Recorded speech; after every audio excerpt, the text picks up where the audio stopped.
네, 황년산이라는 곳에서 긴급 신고가 접수되었습니다. 근처에 놀러왔던 한 청년이 산속에서 도와주세요, 살려주세요라는 한 여성의 날카로운 음성을 들은 것입니다. 신고가 접수되자마자 경찰은 이 강력 범죄로 의심하여서 근처 3개 경찰서의 당직 형사 기동 타격대 한 70여 명의 경찰들이 그 산을 수색하기 시작합니다. 마침 비까지 와가지고요, 수색이 쉽지 않았는데요.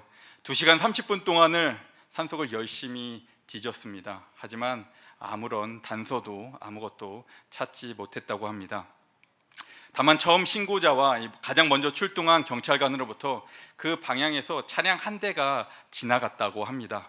그래서 CCTV를 토대로 그 차를 찾고 운전자에게 연락을 취합니다.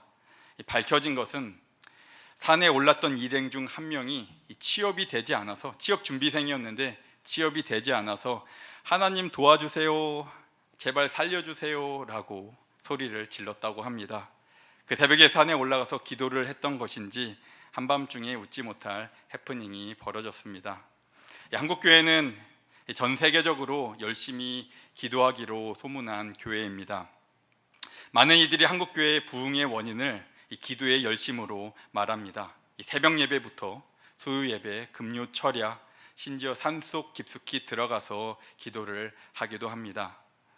한 번은 한 교회에서 중국의 목회자들을 초청했다고 합니다. 그리고 한국교회의 부흥의 원인을 기도의 열심에 있다고 소개를 합니다.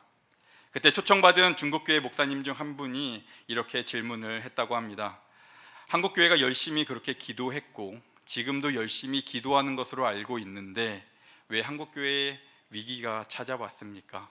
기도를 열심히 하고 있는데 왜 한국교회는 위기를 맞고 있습니까? 그 목사님이 정확히 요점을 짚은 것이죠. 설교를 준비하면서 GPT에게 한국교회의 위기 한번 찾아보았습니다. 그랬더니 이 GPT가 7가지로 한국교회의 위기를 쫙 정리를 해줍니다. 한번 잠깐 읊어드리면, 처음에는 세대 위기를 꼽습니다.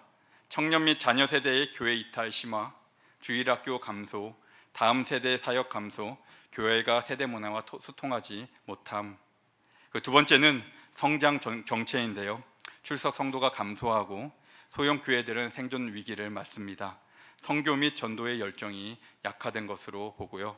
세 번째는 교회 구조에 있습니다. 세습, 권위주의 문제, 교회 내 민주적인 소통이 부족하고 투명하지 않은 재정 문제들을 꼽았습니다. 네 번째로는 도덕적 사회적 신뢰 하락입니다. 일부 교회 지도자들의 비리 사건이 있고 사회적 정치적 이슈에 대한 교회의 편향적인 태도들을 이 위기로 꼽았습니다. 다섯 번째는 기복주의인데요. 복음 대신 물질적인 축복을 강조하고 신앙의 본질, 이 십자가, 제자도 이런 것들이 흐려졌다고 말합니다. 여섯 번째는 신학과 현실의 괴리를 말합니다. 신앙이 이 지식과 행위와 일치되지 못하고 행위화되지 못하고 정체되어 있다고 말합니다. 일곱 번째는 교단 분열입니다. 유사교단이 난립하고 교단 간 갈등이 심하고 연합사역과 공교회성이 상실되어 가고 있다고 말합니다. 요약하자면은 신뢰 상실, 세대 단절, 구조적 고착화, 이 한국교회가 가진 삼중 위기로 이 컴퓨터가 요약을 해줍니다. 어느 한 부분에서만이 아니라 전방위적인 이 위기를 이 한국교회가 겪고 있는 것입니다. 이 항목들 하나하나 다 공감이 되시죠? 우리 교회가 위기의식을 가지고 정말로 노력해야 하는 부분들입니다. 그래도 희망이 있는 것은, 제가 다시 한번 이 GPT에게 물어봤습니다. 이 단점을 물어봤으면 그럼 지금 한국교회가 잘하고 있는 것은 뭐야? 라고 물어보았습니다. 그러자 이 위기로 거론되었던 항목들이 다시 한번 반복이 되면서 이 교회가 애쓰고 있는 부분들을 답변해 줍니다. 위기가 있지만 한편에서 그 위기를 돌파하기 위한 노력들이, 교회의 노력들이 반영된 것으로 보입니다. 많은 교회들이 이 위기를 알고 돌파하기 위해 노력을 하고 있습니다. 여전히 한국교회에 희망이 있는 것이죠. 물론 그 속에서 수많은 교회들이 문을 닫을 것이고, 그리고 또한 새롭게 피어나는, 새롭게 성장하는 교회들이 있을 것입니다. 우리 풍성한 교회가 이 전자가 아니고 후자에 속한 교회가 되기를 간절히 바라며, 또한 우리 성도님들께도 부탁을 드립니다. 기도를 열심히 하는데 왜 한국교회에 그런 위기가 찾아왔습니까? 그 중국 목회자의 질문에 한국 교회를 소개하시던 그 목사님이 이렇게 대답을 했다고 합니다. 기도를 하는데 초점을 잘못 맞추어서 그렇게 되었습니다. 기도를 열심히 하는데 초점을 잘못 맞추어서 그렇게 되었습니다. 주로 우리가 우리의 문제를 가지고 하나님께 나아가다 보니까 이 기도를 들여다보면 우리에게 필요한 것을 이루어 달라고 하는 기도가 참 많이 있습니다. 예를 들어 이 자녀 대학 진학을 앞둔 자녀를 위해 기도를 했고, 자녀가 좋은 대학에 합격하자 응답을 받은 것으로 간증을 합니다. 기도의 축복을 받았다고 생각하고 그것을 또한 하나님께서 나를, 자신의 가정을 사랑하시는 증거로 여기기도 합니다.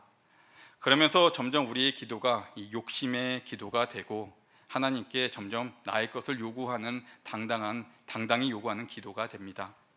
기도는 많이 하는데 욕심은 더 커졌고, 그래서 교회는 커지지만 교회에 대한 신뢰는 점점 추락했다고 그 한국 목사님이 대답을 합니다. 누구나 자신의 삶의 중요한 문제를 가지고 우리 하나님께 나아갑니다. 당연하죠. 우리 신자들은 우리 하나님을 의지하니까 내 문제가 있을 때마다 우리 하나님께 가지고 나아갑니다. 시험을 잘 보고 좋은 대학에 합격하고 승진을 하며 사업에 성공하는 일, 무엇보다 우리 삶의 중요한 문제이기에 당연히 믿음의 사람들은 하나님께 가지고 나아갑니다.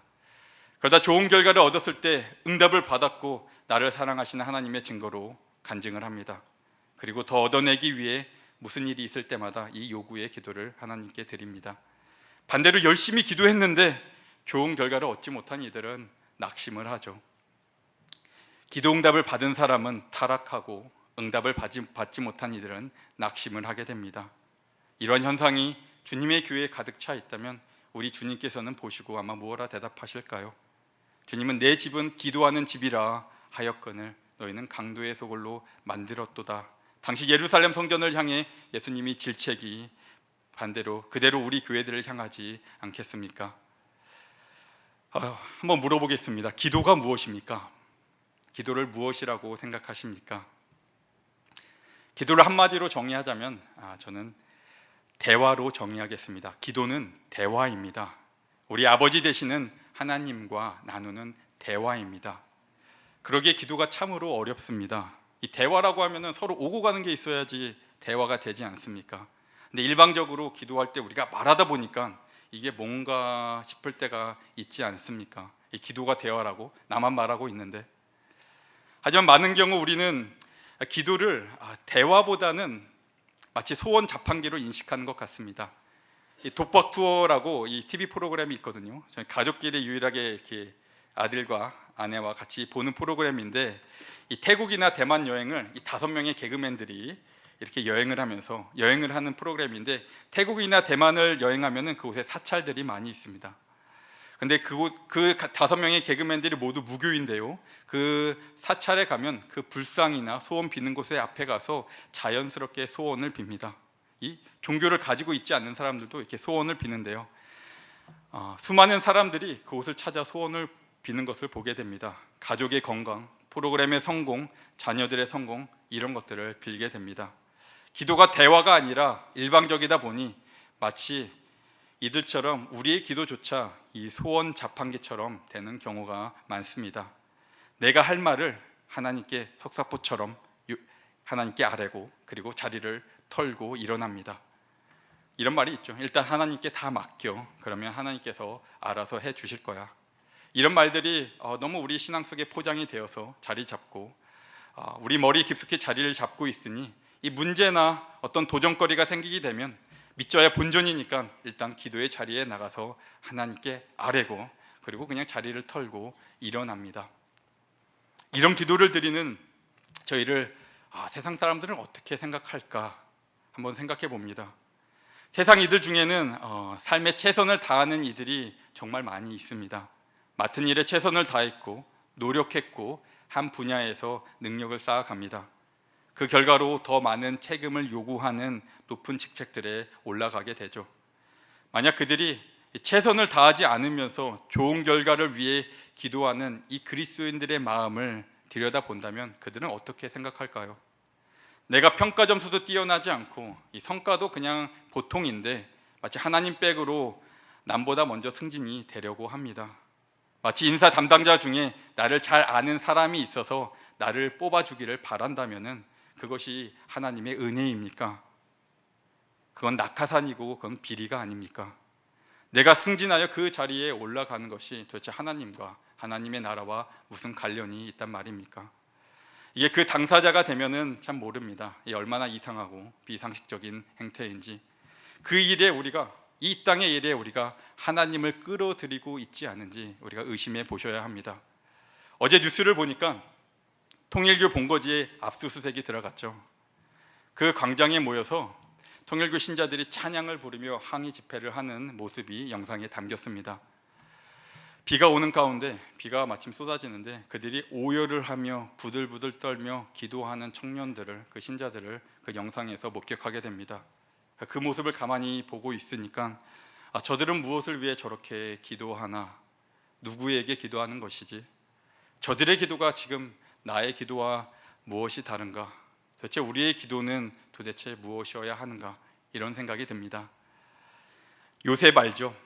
요셉이 가는 곳마다 하나님께서 함께 하심으로 하는 일마다 형통하였다고 성경은 기록합니다. 이 고백은 사실 주변 사람들로부터 나온 고백입니다. 그들은 본 것을 그대로 증거합니다.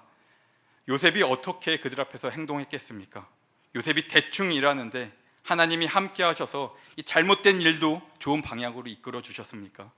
요셉이 하니까 무조건 좋은 결과들만을 요셉에게 허락하셨습니까? 결코 그렇지 않습니다. 하나님의 형통하심은 요셉의 신앙과 그 신앙을 바탕으로 한 그의 성품을 통해 일하시는 것입니다. 이 누가 관리자의 역할에 올라갑니까? 누구보다도 부지런하고 누구보다도 정직하게 꼼꼼하게 일 하나하나 사안을 살펴보고 빠진 부분 없이 살피는 자가 아닙니까? 그 자기가 몸된 그 공동체를 향하여 정말 마음을 다하고 사랑하고 기도하는 자가 그 관리자에 올라가는 것이 아닙니까? 같이 일하는 사람들이 일할 수 있도록 또한 살피는 자가 그 관리자의 역할에 올라가는 것이 아닙니까? 놀 때 다 놀고 어울릴 것 다 어울리고 하고 싶은 것 다 하면서 그 자리에 앉아 있는 사람이 있습니까? 있습니다. 운이 좋아 상속받은 자들, 어느 진이 회사 사장이라고 대표라고 낙하산으로 그곳에 꽂힌 사람들, 혹시 우리가 하나님 빽이라고 하면서 이런 낙하산을 우리 삶의 결과에 바라고 있는 것은 아닙니까? 신약은 말도 할 것 없고 구약을 자세히 깊이 들여다보면 이런 축복을 하나님께서 약속하신 적도, 이런 축복을 주신 적도 없습니다. 그래서 새벽마다 야곱의 삶을 깊이 들여다보는데요, 분명하게 확인해 볼 수 있는 것 한 가지는 하나님이 그의 삶 전체를 이끌어 가실지라도 그가 삶에서 마주하는 장애물들, 삶의 관계, 갈등들, 그 모든 것들은 그의 연약한 성품에서 오는 것을 보게 됩니다. 씨를 뿌린 대로 거두게 됩니다. 하지만 우리 그런 연약한 성품으로 인해 찾아오는 갈등과 그런 문제들이 분명 우리 하나님을 만나는 접촉점이 되는 것은 분명합니다. 하지만 하나님은 요행을 주시는 하나님은 아니십니다.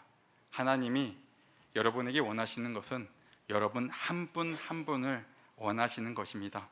만약 하나님께서 개인의 삶에 개입하실 때, 진실로 하나님 자녀의 삶에 개입하실 때는 하나님께서는 분명한 목적을 가지시고 하나님께서 일을 하고 계신 것입니다. 그것은 먼저 여러분과 함께 관계를 갖기를 원하시는 것입니다. 하나님께서 기도를 들어주셨다면 분명한 것은 하나님께서 여러분을 지금 원하고 계시는 것입니다. 나를 원한다고 하는 것은 다른 것이 아니고 나와 깊은 교제를 갖는 것, 나와 사귀기를 원하시는 것입니다. 상정과 종의 관계가 아니고 아버지와 아들, 아버지와 딸의 관계로 하나님께서 우리를 찾아오십니다. 그래서 기도는 축복을 얻어내기 위한 수단이 아니라 이 관계로 나아가는 대화입니다. 그리고 그 대화 이어야 합니다. 여러분이 아버지 또는 할아버지와 나누는 대화라고 생각해 보십시오. 아버지와 아니면 할아버지와 어떤 대화를 나누시겠습니까? 네, 물론 힘들고 지칠 때 그 문제들을 가지고 그 앞에 나눌 것입니다. 근데 좋은 아버지는 그 문제들을 한 번에 해결해 주지 않으십니다. 아이가 학교에서 친구 관계에 문제가 있습니다. 그 문제를 부모에게 털어놓을 때 부모가 그래 내가 해결해 줄게 하고 직접 그 친구들에게 전화하고 찾아가서 부모가 해결을 해줍니다. 하지만 친구들 사이에 부모가 직접 끼어드는 것처럼 어리석은 일이 없죠. 아마 그 뒤로 그 친구는 은따를 당하게 되지 않을까요? 좋은 부모는 우리 아이가 스스로 문제를 발견하고 문제를 대처해 갈 수 있도록 지혜를 나눠주고 마음의 지지를 해주고 보이지 않는 곳에서 응원을 합니다. 도저히 자녀 스스로 혼자 해결할 수 없을 때 그때 긴급적으로 부모가 개입을 하는 것이죠. 하지만 웬만한 일은 나서지 않는 것이 자녀를 도와주는 것입니다. 좋은 부모는 자녀가 공부를 안 했으면은 요행으로 시험 점수를 잘 맞는 것을 기대하면 안 됩니다. 좋은 부모는 이 아이가 시험 공부를 안 했다면은 점수가 낮게 나와야 합니다. 그게 더 좋은 교육이 됩니다. 앞으로의 그의 공부를 위해서도 좋은 교육이 됩니다. 좋은 인간 부모도 그러는데 우리 하나님은 우리 자녀들을 보실 때, 우리 자녀들의 문제를 대하실 때 어떻게 우리 하나님께서 해결해 주시겠습니까? 하나님은 그 대화를 통해 우리가 하나님의 성품을 닮으며 그분의 뜻을 배우며 진실로 그 중심에서 하나님과 교통하기를 원하십니다. 그것을 보여주신 분이 우리 주 예수님이시고 우리 모두가 예수님과 같이 하나님과의 이 관계 안에 속하기를 간절히 바라십니다. 그래서 기도는 대화이어야 합니다. 기도는 반드시 대화이어야 합니다. 이 대화의 목적은 두 가지가 있습니다. 첫 번째는 하나는 관계를 맺는 것입니다.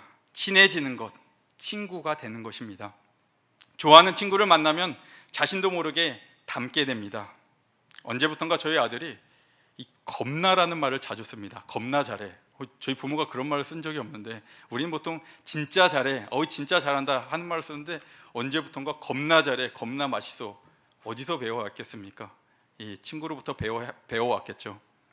저도 청년들을 만나는데 목적이 있어서 청년들을 만나기도 하지만 사실 그 만남 그 자체가 목적입니다. 전화 자체가 그 목적입니다. 어제도 청년들에게 전화를 하는데 목사님 무슨 일이 있으셔요? 못 받았는데 메시지가 옵니다. 무슨 일이 있으셔요? 그냥 목소리 한번 들을까 하고 전화한 지 꽤 오래가 되어서 그 관계를 위해서 전화를 하고 커피를 마시자고 하는 것이죠. 부모님이 집 떠난 자식에게 전화를 하고 싶은데 사실 바쁠까봐 방해될까봐 전화를 잘 못하시죠. 이 반응이 싸하거든요. 왜 전화했어? 전화 오기만을 기다리지만 이 젊은 세대들은 이 부모님께 전화하는 게 뜸합니다. 물론 안 그러고 착한 아이들도 있죠. 그래서 부모가 전화할 거리를 만들어서 전화를 합니다. 야, 김치 보냈다. 김치 받았니? 괜히 필요 없는 것들 보내고 전화 한번 합니다. 그게 집에 왔는데 그거 어떻게 하는 거야? 난 잘 모르겠다. 이게 몰라서 물어보시는 게 아니고 옆집에 물어보도 되고 그럴 수 있는데 그냥 자녀 목소리 한번 더 들을까? 자녀가 잘 있나? 오랫동안 통화를 안 하다 보니까 그 관계가 걱정이 되어서 한 번 더 목소리 들을까 전화를 하는 것이죠. 그래서 기도의 목적은 관계입니다. 그래서 어떤 문제가 있어 오랜만에 우리가 하나님께 기도로 찾아가도 평소에 안 찾다가도 하나님 시험 때문에 걱정이 너무 돼요. 그때 찾아가도 하나님은 기뻐하실 줄로 압니다. 오랜만에 왔네. 어린 자녀가 오랜만에 전화했다고 부모가 혼내진 않죠. 오히려 잘했다고 하시겠죠. 하나님께는 사실 우리가 들고 간 그 문제가 중요한 것이 아니라 우리가 하나님께 먼저 말을 걸어왔다는 것이 중요할 듯합니다. 아직은 기도할 줄 모르고 이 대화를 어떻게 하는지 모르기에 뭔가 요청할 일이 있을 때만 우리 하나님을 찾습니다. 그래도 하나님은 기뻐하십니다. 하지만 하나님의 그 마음을 공감해 보십시오. 하나님께서 실로 여러분과 교통하기를 원하신다는 것을 기억하시기 바랍니다. 그래서 이 대화는 급박해도 안 되고 일방적이어서는 안 됩니다. 전에 이 병 강도사님과 함께 먼저 사역하셨던 병 강도사님과 함께 한 분 선교사님을 만난 적이 있습니다. 저는 몇 번 그분과 차를 마셔서 그분이 어떤지 아주 잘 압니다. 자기 사역을 열심히 광고하시면서 쏟아내시는 분이 계신데 근데 사역 이야기를 듣는 것은 기분이 좋은데 제가 말할 틈을 전혀 주시지 않으십니다. 근데 그게 2시간, 3시간 동안 반복이 됩니다. 저는 한 3-4마디 하고 한 2-3시간 동안 들어야 합니다. 그래서 그분을 만날 때 저는 1시간 뒤에 무조건 다른 일정을 잡아두고 그분을 만납니다. 1시간 뒤에 약속이 있다고. 그런데 병강도사님과 함께 만날 일이 있어 만났는데, 제가 그분 성향을 미리 말씀드리면 왠지 신뢰가 되는 것 같아서 말하지 않고 저만 약속을 잡고 같이 만났습니다. 그래서 1시간 뒤에 저는 약속이 있다고 하고 일어섰는데, 그날 저녁에 우리 병강도사님한테 전화를 받았습니다. 저를 원망하는 목소리로 왜 미리 말해주지 않았냐고. 3시간 동안 꽤 힘드셨다고 합니다. 그 뒤로 그분과의 관계는 이루어지지 않았죠. 일방적이면은 절대 안 됩니다. 일방적인 것은 대화가 아닙니다.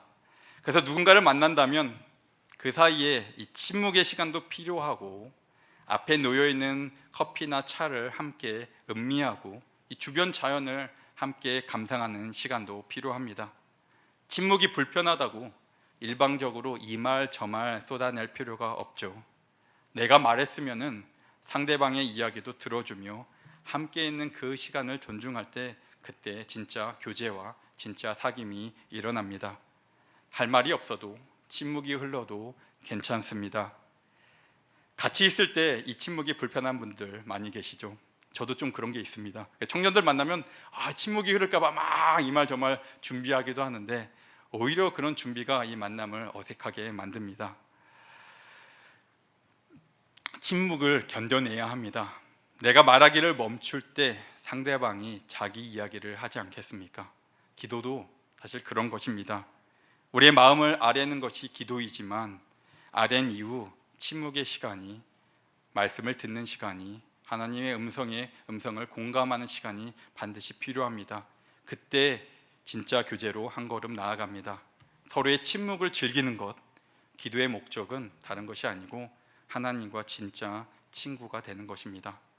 그럼 두 번째 목적은 나의 뜻을 하나님께 요구하는 것이 아니라 하나님의 뜻에 나를 맞추어 가는 것입니다. 왜냐하면 내가 목적이 있어서 하나님을 만들어낸 것이 아니죠. 하나님께서 목적이 있으셔서 나를 만드셨고 나를 부르신 것이기 때문입니다. 우상은 그렇습니다. 내가 목적이 있기에 우상을 만들고 내 뜻을 우상에게 요구합니다. 하지만 창조주 하나님은 절대로 그 자리를 우리에게 양보하시지 않습니다. 주도권은 내가 아니라 우리 하나님이 가지고 계십니다. 오늘 본문 말씀에 드디어 본문이 나오네요. 왜 본문을 읽었는지 궁금하셨죠? 우리 청년들, 청소년들 잘 들으시기 바랍니다. 아주 중요한 이야기가 나옵니다. 당시 북이스라엘은 신앙적으로 망가져 가고 있었습니다. 사람들이 하나님도 섬기면서 다른 신들을 섬깁니다. 대표적인 신이 바알과 아세라 신입니다. 바알은 바람의 신으로 비를 주관합니다. 바람이 구름을 쫙 몰고 가면 구름이 산에 걸려서 산에 비가 쫙 흐릅니다. 그럼 산으로부터 지하수가 흐르고 강으로 물이 흐릅니다. 그래서 바알은 이 비를 주관하는 신이 됩니다.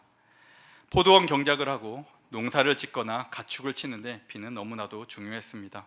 그들의 경제권, 돈의 문제와 직결된 신입니다. 그리고 아세라는 풍요, 다산을 의미합니다. 아이를 많이 낳도록 하죠. 자손을 많이 낳는 것이 그 당시의 축복인데, 바알과 아세라는 바로 이 축복과 부요의 상징입니다. 사람들이 이 신들과 하나님 사이에서 갈팡질팡합니다. 그런 와중에 그 나라의 왕과 왕비가 바알과 아세라를 섬기니 백성들의 삶도 자연히 우상 숭배하는 쪽으로 흐르게 됩니다. 그때 엘리야가 그 나라 왕에게 바알과 아세라의 선지자들과 대결을 요청합니다. 바알 선지자 450명, 아세라 선지자 400명 갈멜산으로 모으고 제사를 드리자고 합니다. 850대 1입니다. 어떤 신이 그 제사에 응답하는지 진짜 신을 가려보자고 합니다. 그렇게 대결이 성사되고 수많은 백성들이 그 자리에 나와 지켜봅니다. 누가 진짜 신인가? 엘리야가 먼저 양보를 합니다. 너희가 숫자가 많으니까 먼저 좋은 송아지를 택하고 잡고 너희 신의 이름을 부르라. 이에 그들이 아침부터 제단을 쌓고 낮까지 바알의 이름을 부릅니다. 바알이여 응답하소서, 우리에게 응답하소서. 아무런 응답도 일어나지 않습니다. 그러자 그들이 그 주위에서 뛰어놀며 소리를 칩니다. 정오가 되어도 아무런 소식이 없자 엘리야가 이렇게 조롱을 합니다. 큰 소리로 부르라. 그는 신인즉 묵상하고 있는지 혹은 그가 잠깐 나갔는지, 혹은 그가 길을 행하는지, 혹은 그가 잠이 들어서 깨워야 할 것이 아니냐, 더 큰 소리로 부르라. 그러자 그들이 더 큰 소리를 부르면서 이 제사의 규례대로 칼과 창으로 자기들의 몸에 흠집을 냅니다. 상처를 내고 피를 흘립니다. 그렇게 열심히 그 앞에 뛰어놀지만 아무런 응답이 없죠. 바알과 아세라는 인간이 목적을 가지고 만들어낸 신입니다. 전적으로 자기들의 필요에 맞게 만들어진 신입니다. 기도의 목적이 전적으로 자신들, 즉 인간에게 있죠. 아무리 그 신의 이름을 외쳐도 존재하지 않는 그냥 가상의 개념일 뿐 응답할 리가 없습니다. 그러자 이번에 엘리야가 준비를 합니다. 백성들에게 말하죠. 내게로 가까이 오라. 무너진 여호와의 제단을 수축합니다. 야곱의 12아들들의 숫자대로 12개의 돌을 치에 단을 쌓고 여호와의 이름을 의지하여 제단을 쌓고 제단 주위에 도랑을 팝니다. 도랑을 판 거는 그 위에 물을 붓기 위해서입니다. 나뭇가지를 올려놓고 송아지를 각을 떠서 올려놓고 사람들을 시켜서 큰 통 4개에 물을 가득히 담아서 그 위에 쏟아 부으라고 합니다. 나무는 물에 젖으면 아무리 태우려고 해도 불이 붙지 않죠. 아마 바베큐 하셨던 분들은 잘 아실 겁니다. 근데 엘리야가 한 번이 아니고 3차례에 걸쳐서 갖다 부으라고 합니다. 그 도랑에, 그 위에 물이 축축하게 젖었죠. 그리고 저녁이 되었을 때 엘리야가 오늘 이렇게 기도합니다. 우리 한번 오늘 본문 말씀 한 번만 더 부탁드려도 될까요? 우리 한 번만 같이 읽어보겠습니다. 우리 아브라함과 이삭의 하나님, 그쪽부터 함께 읽겠습니다. 시작. 아브라함과 이삭과 이스라엘의 하나님 여호와여,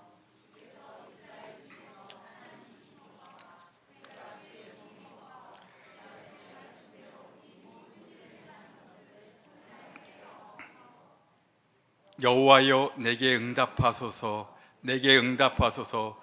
이 백성에게 주 여호와는 하나님이신 것과 주는 그들의 마음을 되돌이키심을. 그의 기도를 보면은, 이 기도를 잘 들여다보면 이 대결이 그가 뭔가 하나님에 대한 열정에 불타서 자기 임의적으로 시작한 것이 아니라 주님의 말씀이 먼저 있었다는 것을 알게 됩니다. 내가 주의 말씀대로 이 모든 일을 행하는 것을 오늘 알게 하옵소서. 이방신을 섬기는 것과 우리 하나님을 섬기는 것에 차이점이 있다면 바로 여기에 핵심이 있습니다.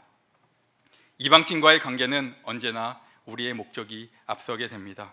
하지만 하나님의 관계는 하나님의 목적이 반드시 앞서게 됩니다. 하나님의 말씀이 선포되고 하나님의 말씀이 우리 입술과 우리 마음 가운데 있고, 그리고 나서 하나님께서 그 일을 이루어 가십니다. 그 사역에 하나님의 뜻에 순종하는 엘리야와 같은 사람들이 필요합니다. 이 대결은 엘리야가 아닌 하나님으로부터 시작한 일이며 이스라엘 백성들에게 누가 진짜 하나님이신 줄 알게 하시고 그들을 돌이키시려고 하는 하나님의 목적이 있습니다. 그의 기도가 끝나자 하늘에서 여호와의 불이 내려와 그 번제물과 나무와 돌과 흙을 태워버립니다. 물을 총 12바가지나 부었는데 그 도랑에 가득한 물까지 한 번에 증발되어 버립니다. 기도는 우리 하나님과의 관계이며, 그리고 그 관계에 있어서 언제나 하나님께서 주도권을 가지심을 기억하시기 바랍니다.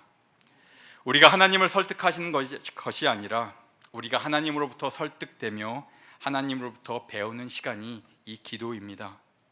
근데 인간의 본성은 언제나 이 주도권을 차지하려 하죠.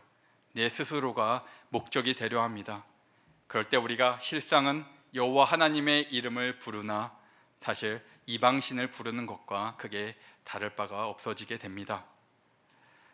10계명 4계명이 뭔지 아시죠? 3계명이 뭔지 아시죠? 내 하나님의 이름을 망령되이 일컫지 마라. 우리가 이 땅의 일로 하나님의 뜻을 생각지 않고 이 땅의 일로 하나님을 초대하려고 할 때마다 우리가 이 3의 계명을 어기고 있지는 않은지 생각해 보셔야 합니다. 리차드 도킨스라는 한 작가가 있습니다. 기독교에 반하는 작가인데요, 그가 쓴 책 중에 하나가 만들어진 신입니다. 그가 기독교를 비판하기 위해서 쓴 책 제목입니다. 교회 다니는 사람들을 자세히 관찰해 보니까 마치 교회 다니는 사람들이 그들의 하나님을 이 만들어진 신, 자신들이 만들어진 신처럼 섬기고 있는 것을 그가 느낀 것입니다. 오늘 엘리야가 바알과 아세라의 제사장을 조롱했던 그 말처럼 그가 우리 교회를 조롱하고 있는 것입니다. 그의 눈에 우리 그리스도인들이 하나님을 마치 우상 섬기듯이 섬기고 예배하는 것입니다. 왜냐하면 우리가 주도권을 하나님께 드리지 않기 때문입니다. 하나님께서는 기도를 통해 우리가 하나님의 뜻을 알기를 원하십니다. 그 뜻을 알고 배우는 길은 나의 주도권을 내려놓고 교제의 기도, 즉 깊은 관계 속으로 들어가는 것입니다. 그 관계 속에서 우리는 그분과 또한 그분의 아들이신 예수님을 닮아가게 될 것입니다. 이 기도의 두 가지 목적을 말씀드렸습니다. 첫 번째는 관계, 즉 사귐이며 두 번째는 주도권입니다. 한번 따라해 보실까요? 기도는 사귐이다. 기도의 주도권은 내가 아닌 하나님께 있다. 우리가 우리의 문제를 가지고 하나님께 당연히 가지고 나아갑니다. 하지만 그렇게 하나님께 나아갈 때 그냥 내 거 할 말 다 해놓고 자리를 털고 일어나지 마시고 그 기도의 자리에 머무십시오. 내 이 문제를 가지고 하나님께 상의 드렸을 때 우리 하나님의 생각은 무엇인지, 내 이 문제를 하나님께서 어떻게 대처하기를 원하시는지 하나님으로부터 하나님의 성품과 하나님의 뜻을 배우는 여러분의 기도 시간이 되기를 주님의 이름으로 부탁드립니다. 이 성경학교와 이 수련회를 앞두고 온 교회가 한 마음으로 기도를 합니다. 기도를 하면서 간절히 드는 생각은 이 여름 행사가 매년 열리는 의례에 그렇게 진행되는 행사가 아닌 하나님께서 주목하여 보시고 주의 영이 일하시는 행사가 되었으면 좋겠다는 것입니다. 이번 여름 행사에 주님께 돌아올 한 명의 영혼이 있지 않을까? 우리 아이들이 하나님을 만나고 그분께 더 가까이 나아가는 시간이 되지 않을까? 우리 아이가 우리 예수님을 이 시간 동안에 만나지 않을까? 그 일을 위해 온 교회가 한 마음으로 동참하고 미래 세대를 위해 기도하는 가운데 하나님의 뜻을 발견하고 또한 하나님께 우리 모든 사역에 주도권을 내어드리는 시간이 되기를 부탁드립니다. 행사를 진행하기 이전에 우리가 함께 모이고 회의하고 또 오늘 이렇게 예배를 드리며 또 기도드리는 이유는 이 모든 행사의 목적과 주도권이 우리 하나님께 있음을 발견하며 고백하기 위함인 줄 압니다. 그래서 우리가 기도하기 시작한 그 시간부터가 바로 이 행사의 시작입니다. 하나님, 이 성경학교와 이 수련회를 통해 하나님 무엇을 하기 원하십니까?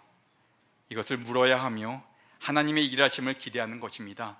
그 기대 속에 있을 때 우리와 하나님과의 관계가 이 사역을 통해서 더욱 가까워지지 않겠습니까? 우리 아이들만 가까워지는 시간이 아니고 우리 이 일을 위해 성도님들이 한 마음으로 기도하는 모든 성도님들이 우리 하나님과 가까워지는 시간이 됩니다. 청년들과 함께 이번 여름 연합수련회를 준비하면서 수차례 모임을 가지게 됩니다. 제가 그쪽 목사님을 개인적으로 만난 것만 3번이고요. 청년들과 함께 이번 연합수련회를 준비하면서 그 준비위원들과 만난 것이 또한 3차례입니다. 벌써 청년들 데리고 서울에서 3번 만났는데요. 그리고 앞으로 기도회 및 조별 모임으로 3번을 더 만나게 됩니다. 2박 3일 수련회가 뭐라고 그렇게까지 준비해야 하느냐 그렇게 말할 수도 있지만 사실 수련회가 목적이 아니라 이 모든 가정이 하나의 수련회이며 목적을 가집니다. 바라는 것은 단 하나입니다. 우리 청년들이 하나님께서 준비하시는 이 기도의 자리에 나와 기도의 마음을 배우고 기도의 입술을 얻는 것입니다. 기도를 통해 우리 청년들이, 우리 아이들이 하나님과의 그 관계를 시작하는 것, 지식의 하나님을 알고 있던 그 하나님을 깊은 기도의 자리 가운데 만나고 나의 하나님으로 고백하고 하나님과 기도하는 방법을 배우는 것입니다. 그것이 이 수련회를 통한 저의 유일한 바람이기도 합니다. 우리 하나님은 영이십니다. 기도하기가 어려운 이유는 우리가 이 영의 대화에 사실 익숙하지 않기 때문입니다. 그래서 우리는 말만 하고 기도를 끝냅니다. 영의 대화를 시작하는 한 가지 방법을 알려드리자면 바로 예배를 통해서입니다. 모든 예배는 하나님의 영과 진리로 나아가는 예배입니다. 예배의 순서마다 하나님의 말씀과 성도들의 기도가 담겨 있습니다. 예배의 자리에 나올 때 주님께 이렇게 기도하며 나오시는 건 어떻습니까? 주님, 이 자리에 왔습니다. 꼭 주님께 뭘 고백해야 한다고 부담을 가질 필요도 없고 그냥 마음이 시키는 대로 그대로 마음을 우리 하나님께 드려보십시오. 주님의 이름을 조용히 주님, 제가 이 자리에 왔습니다. 우리가 찬양하고 기도하고 고백하는 모든 말씀들을 통해 또한 강단에 세우신 목사님의 말씀을 통해서 우리가 그 예배 안에서 하나님과 대화를 나누는 것입니다. 그 찬양의 고백이 나의 고백이 되고 목사님의 말씀이 나의 생각을 깨우기도 하며 그 시간을 오로지 주님께 집중하며 그 시간을 즐겨 보십시오. 여러분이 하나님과 독대하는 시간이 우리 예배이며 주님과 차 한 잔을 마시는 시간이라 생각하면서 그 시간을 즐겨 보시기 바랍니다. 그때 주님과의 만남이, 주님과의 교제가 우리 예배를 통해서 시작되지 않겠습니까? 여러분이 드리는 예배 시간을 낭비하지 마시고 일주일에 한 번, 1시간, 2시간 여러분에게 주어지죠. 그 시간을 낭비하지 마시고 그 예배가 여러분이 주님과 교제하는 여러분의 진짜 기도가 시작되는 시공간이 되기를, 그런 공간이 되기를 주님의 이름으로 부탁드립니다. 오늘 말씀을 준비하면서 찬양을 하나 준비했는데요. 우리 찬양팀 준비해 주시겠습니까?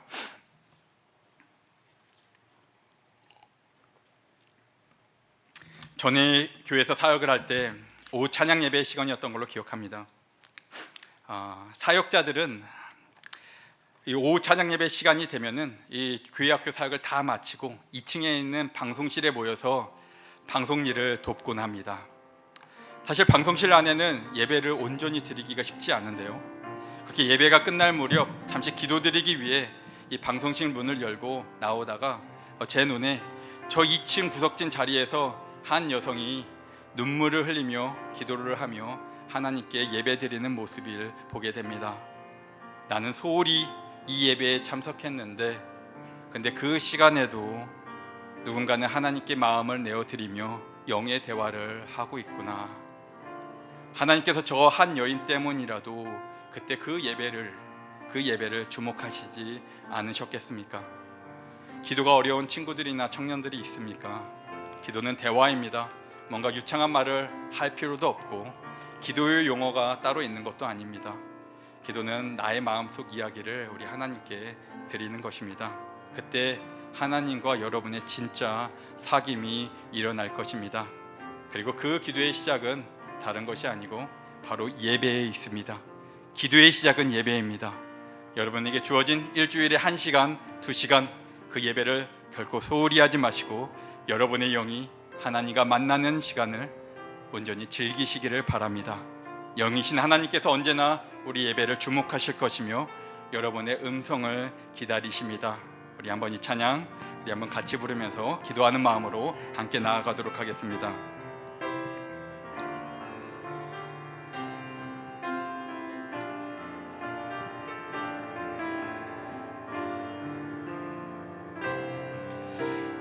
우리 모두 예배하는 자 되어 온전히 영과 진리로 주를 예배하자. 주가 우리와 함께해 영원히 함께하시고 마르지 않는 샘물로 우릴 채우시리. 우리 모두 예배하는 자 되어 온전히 영과 진리로 주를 예배하자. 주가 우리와 함께 영원히 함께 하시고 마르지 않는 샘물로 우릴 채우시리. 우리 모두 예배하는 자 되어 온전히 영과 진리로 주를 예배하자. 주가 우리와 함께 영원히 함께 하시고 마르지 않는 샘물로 우릴 채우시리라. 우리 모두 예배하는 예배하는 자 되어 온전히 영과 진리로 주를 예배하자.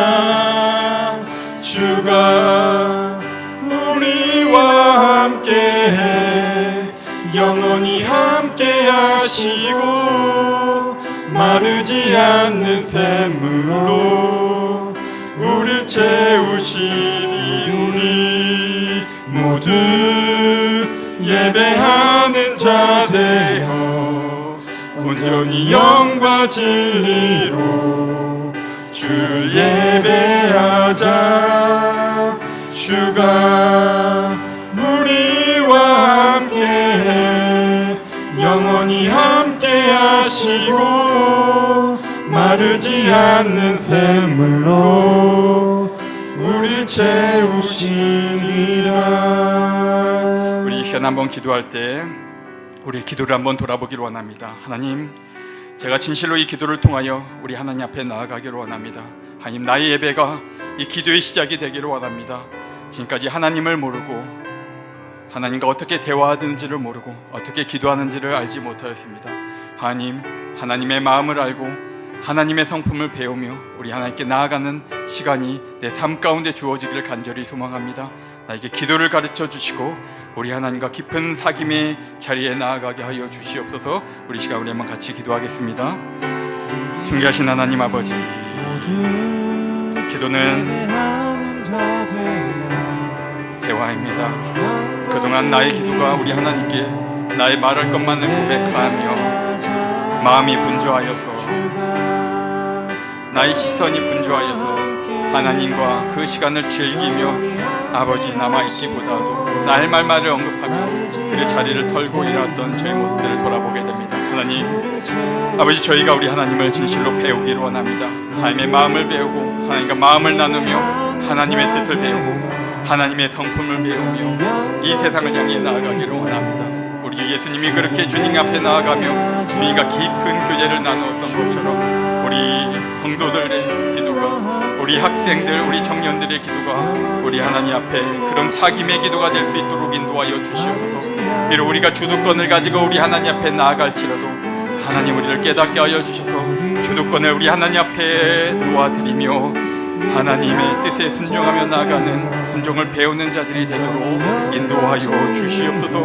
우리에게 허락된 이 모든 사역이 우리 하나님께서 원하시는 그 모습이 하나님께서 일하시는 그 사역에 하나님께서 베푸시는 그 잔치에 우리를 초청하시는 줄을 우리가 배우기 위함인 줄 압니다. 온 교회가 하나 된 마음으로 그 축복의 잔치에 나아가도록 인도하여 주시옵소서. 우리 시간에 한 번 더 기도할 때 우리 여름 성경학교와 우리 수련회를 위해 기도해 주시기 바랍니다. 이번 주 토요일 주일 우리 여름 성경학교가 있는데 우리 맡은 교역자들과 우리 교사들 그리고 이를 위해 봉사하는 모든 우리 성도들을 위해서 기도해 주시고 우리 모든 한 교회가 한 마음으로 하나님께서 우리 교회에 베푸시는 잔치에 참여하여 그 풍성한 은혜를 누리는 그 축복의 시간이 되게 해달라고 우리 하나님 앞에 기도하며 나아가도록 하겠습니다. 기도하겠습니다. 하나님, 이 시간에 우리 성경학교를 위하여 기도합니다. 이 성경학교가 우리 하나님께서 우리에게 허락하신 축복의 공간이며 은혜의 자리인 줄 압니다. 우리 어린아이들만 축복을 받는 자리가 아니고 온 교회가 한 마음으로 이곳에 나아갈 때 온 교회가 한 마음으로 우리 하나님의 축복을, 하나님의 잔치를 누리는 시간인 줄로 압니다. 이 사역을 통하여 우리 풍성한 교회가 우리 더 성장하며 나아갈 수 있게 하여 주시고 예수 그리스도의 마음을 배우고 머리이신 예수 그리스도께까지 자라나는 그런 귀한 아버지 성숙의 자리가 되도록 인도하여 주시옵소서. 우리 목사님들과 우리 선생님들 그리고 식당에서 그리고 밖에서 아버지 섬기는 우리 모든 한 명 한 명의 봉사를 주께서 붙들어 주시옵시고 한 명 한 명의 그 마음들 가운데 준비하며 나가는 마음들 가운데 우리 하나님과의 교제 시간이 되게 하여 주시옵시고 하나님을 의지하며 하나님의 은혜로 가득 채워져서 우리 아이들 잘 섬기는 귀한 시간이 될 수 있도록 인도하여 주시옵소서. 부족한 재원들을 채워주시고 부족한 재정들을 채워주셔서 이 잔치가 아버지 하나님 은혜가 넘치는 잔치가 되게 하여 주시고 풍성한 잔치로 나아가도록 인도하여 주시옵소서. 그러므로 우리 아이들이 이를 통하여 우리 예수님을 만나고 우리 하나님을 만나고 우리 하나님과 깊은 교제의 자리 가운데 나아가는 귀한 시간이 되도록 인도하여 주시옵소서.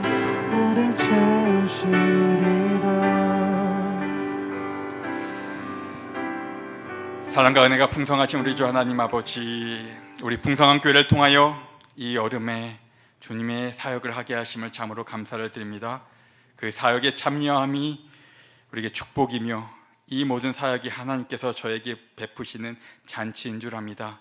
잔치에 참여하여 모두 즐기는 자들이 되게 하시고, 아니 한 가지 바라옵기는 아직 기도가 무엇인지 모르고 기도를 통하여 우리 하나님과의 깊은 교제에 나아가지 못한 영혼들을 불쌍히 여기시고 그들의 마음 가운데 기도를 알게 하시고 사귐의 기도가 일어나게 하시고 하나님 그 교제 안에서 하나님께 자라가는 우리 백성들이 다 되도록 축복하여 주시옵소서. 감사드리며 예수님의 이름으로 기도드립니다. 아멘.